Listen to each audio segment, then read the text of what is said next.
Hello, world history students. This is Coach Case. This is your summer recovery assignments for 2020, 2020, 2019, 2020.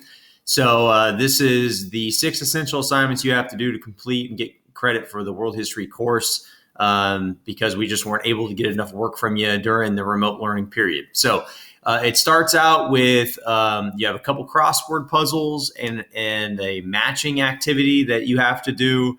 The crossword puzzle, the first one's going to talk about imperialism.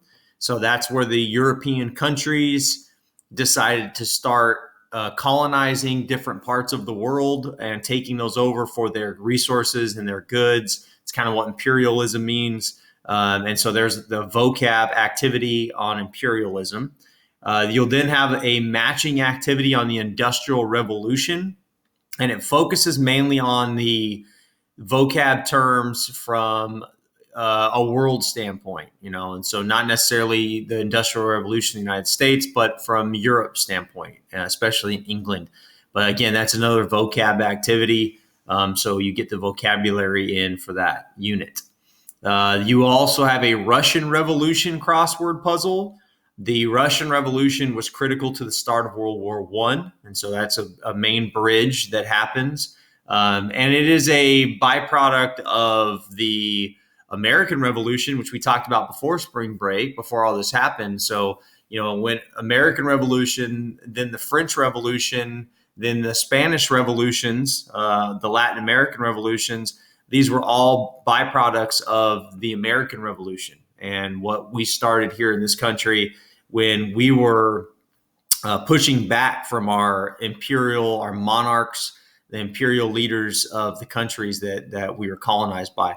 And so Russia was no different. There was a czar in place, and the people were, tired of the czar's methods of leading. So there was a revolution there that changed the face of Russia even to this day. But that did have some ripple effects leading into World War I. Then you're going to have 3 vocabulary read and respond activities. They're only about 2 pages apiece, so it's not very long. The first one's going to be on World War I. That obviously, World War I it's sparked by Archduke Ferdinand being assassinated.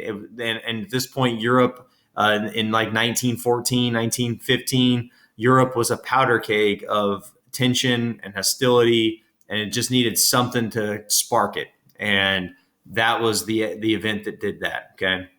And so at the end of World War I, Adolf Hitler, at the end of World War I, the Treaty of Versailles was where they came and they drew up the terms for how they were going to how they were going to divide up Europe, who was going to be responsible for the damage done. And really, Germany took the brunt of that. Okay. Germany was accused for a lot of the things that happened in World War I. And so that leads to World War II. Now, in between World War I and World War II, you had the Great Depression happen in the United States, which also rippled around the world.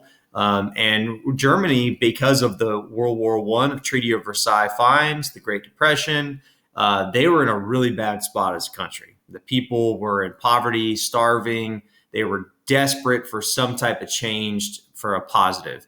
And so Adolf Hitler comes around with his new political party, very charismatic. He's promising the German people a lot of things that they like, that sound good.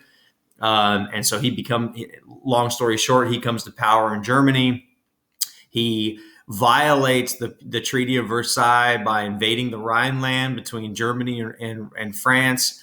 And from there, World War II begins. And a lot of